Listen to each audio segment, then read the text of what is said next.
2025 has been such a great year in terms of photography. I've captured one of my bucket list shots in Iceland, visited breathtaking spots in the Alps of Europe and got the best autumn shots of my career so far.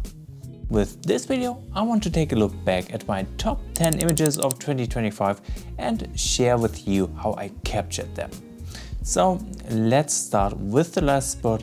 Oh, and by the way, for all images shown here, there is a detailed editing video available if you're interested in that. This spot is close to home, so I'm here basically once a month shooting the trees on top of the hill from all sorts of different angles. But what makes this shot stand out from the rest are the two trees to the sides, which are creating a natural frame around the subject in the back, while the road serves as the perfect leading line, guiding the viewer's eye right towards the center.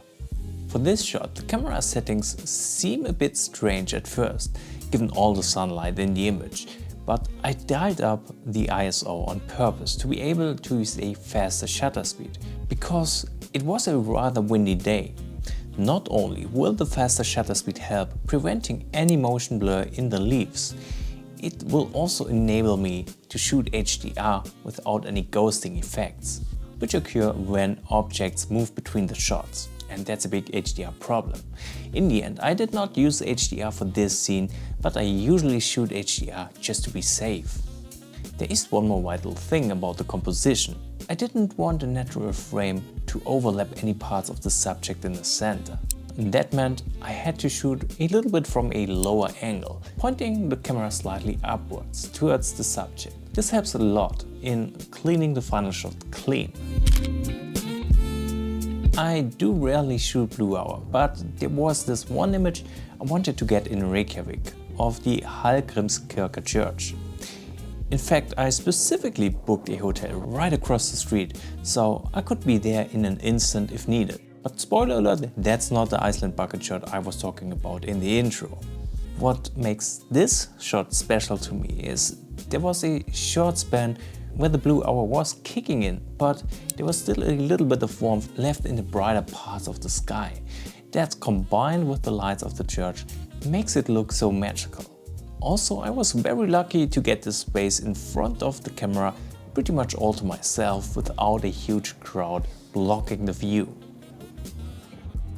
Of course, the architecture of this church is very impressive, but for us photographers, the pattern on the ground makes a very interesting foreground element. That's why I included the square shape in the bottom half. Getting this in a single image is tricky, to say the least. Even 14mm isn't wide enough to capture both the texture and the church. Luckily, I had the over 9mm lens with me, which I only really use in very niche situations like these, where I really have to push the focal length to its widest. Looking at the sky in this image, you might also notice some motion blur in the clouds. That was achieved by using a shutter speed of 30 seconds. And having that motion blur just helps to clean up the composition a bit, so I'm a really big fan of that. I have visited Lagi di Fucine for the first time in 2024. It's such a beautiful spot that I came back here this year trying to capture the fall colors. It was indeed still a bit early for that, but nonetheless I got a pretty nice picture from this lake. Although the trees still had mostly green leaves, I found a few orange and yellow ones on the ground. These can be neatly placed in the foreground. I positioned them on this rock and brought my camera super close to make them look bigger. Then all I had to do was to wait for the mountains in the back to come through the clouds. It really wasn't the colorful sunset that I had hoped for, but the blue tones in the sky work nicely together with the warm tones in the foreground. To capture the whole scene, a 60mm wide-angle lens was perfect. But of course, since I was super close to the rock in the foreground, I had to use focus stacking, combining one shot with the focus on the mountains in the back and another shot with the focus on the foreground with the rocks and the leaves. And then I get a sharp image from front to back. 2025 was the year I finally made it back to the Dolomites. There were plenty of new locations I wanted to check out, and the one spot I was looking forward the most probably was Laghetto Baita Segantini. On the day we hiked up to the lake, it was a little too windy for a perfect reflection to form on the water surface. But using an ND filter and setting the shutter speed to 30 seconds once more helped me to still create a decent reflection. Plus, it also helped to create the motion blur effect on the clouds. We had the whole location to ourselves with almost perfect light, so that was a really great experience to remember. I do have to point out the intense orange Alpenglow colors were mostly created in Lightroom. But it's still one of my favorite Dolomites images ever. Once more, for the focal length I went with 60mm, which nicely frames the whole scene without being too tight on the mountains. Composition wise, there isn't really that much flexibility on this spot. Vertically I centered the scene and I made sure to include the cabin on the left. I feel like once you get to the spot, you automatically dial in this exact composition. Of course, recreating the same shots as other photographers might be boring for some, which is totally fine of course. For me, I don't really care that much. I kind of often treat landscape photography like collecting Pokemon. I just have to capture all those epic landscapes for myself with my own camera. Here's another spot that's within a 10-minute driving distance for me. The Brno Basilica. Its architecture is once more beautiful to look at, but the placement does make it kind of hard to get a good shot of it in my opinion. What really helps is a drone with which I can go a little higher up and show a bit of the surrounding area. Although I live so close to it, it took me many years to finally get a great sunrise image with vibrant colors, so I was really excited when I captured this shot. Since I'm using an entry-level drone, the DJI Air 2S, the RAW files don't allow for as much editing as the files of my Sony camera because of the smaller dynamic range. That means to capture all the details of the sunrise shot, I had to shoot HDR, going for 5 different exposures, each one stop apart, which I then combined in Lightroom to get a much higher dynamic range. And that allowed me to keep details in all parts of the picture, the highlights and the shadows, and that just makes the editing a lot easier. Another Iceland shot, another church, Vík í Mýrdal on the southern coast. This one is just as famous as the Hallgrímskirkja church in Reykjavik. But I got a lot more shots of it from many different positions. Far away, close up, or super flat from the side, like this version. We had spent the night in Vík, and the day before it was a very sunny, bright winter day. Almost a bit too boring for landscape photography. But that changed overnight dramatically. On the next morning we had a proper blizzard warning. Snow had already covered the whole area, and in the distance we already could see some dark clouds approaching. Those conditions were perfect for a dramatic shot like this. Shooting the church from the side like this makes it look super flat, which is intentional to create a more minimalistic scene, because I wanted the beautiful contrast to kind of be the main thing of the shot. We have dark clouds in the back, bright snow in the foreground, and the bright red colors on the roof. All together it fits really nicely. I still was rather close to the church, so to fit everything inside the composition, I used my Canon 16-35mm, zoomed in a bit and ended up shooting at 20mm for this final image. You can also spot a bit of motion blur in the clouds. Again, I shot with a longer shutter speed for this image. It was around 6 seconds. Everything above that made it a lot harder to get a sharp image, since after all, the wind was quite strong already, shaking the camera ever so slightly. And by the way, this is what it looked like driving on the main road during the blizzard afterwards.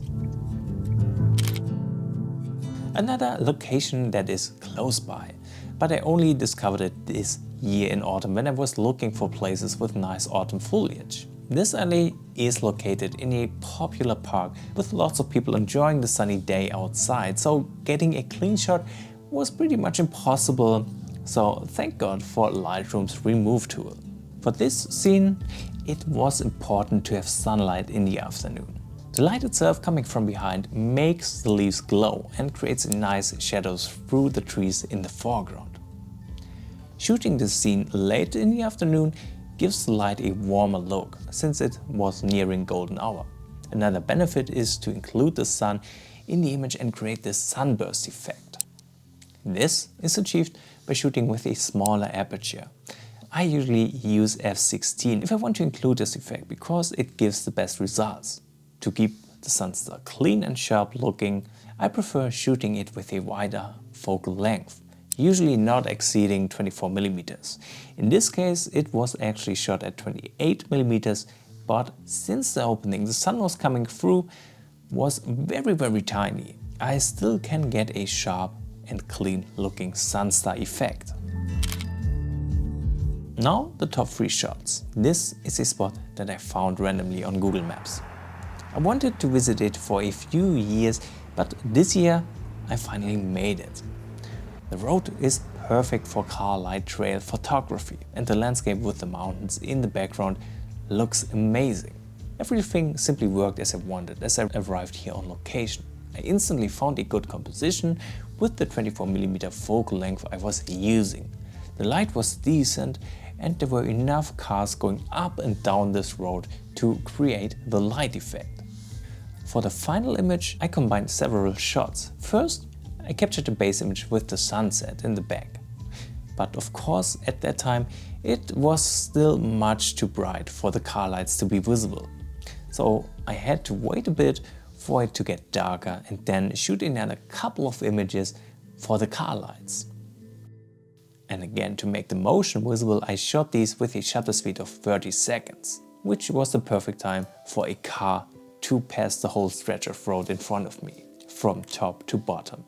Although this is one of my top 3 images, there of course is still a lot to do better. One thing that would make this shot way cooler would be proper amounts of snow, reducing all the dirty dark looking grass patches in the foreground and on the mountains, and covering the trees in a thick white layer. Currently I'm just waiting for the right weather to go back and give this shot another try, hopefully next week. Another autumn shot, this time from the Swiss Alps. Initially I just planned on hiking around this mountain lake and get a couple cool shots with the mountains in the back. But as I started my hike around the lake, I came across this super cool looking tree with bright autumn foliage and dark, creepy looking tree branches. Those tree branches were the perfect leading lines guiding the eye towards the subject. The trick for this image, yet again, was to use my 9mm ultra wide angle lens, which helps to stretch these weird looking tree branches even more towards the edges because of the lens distortion.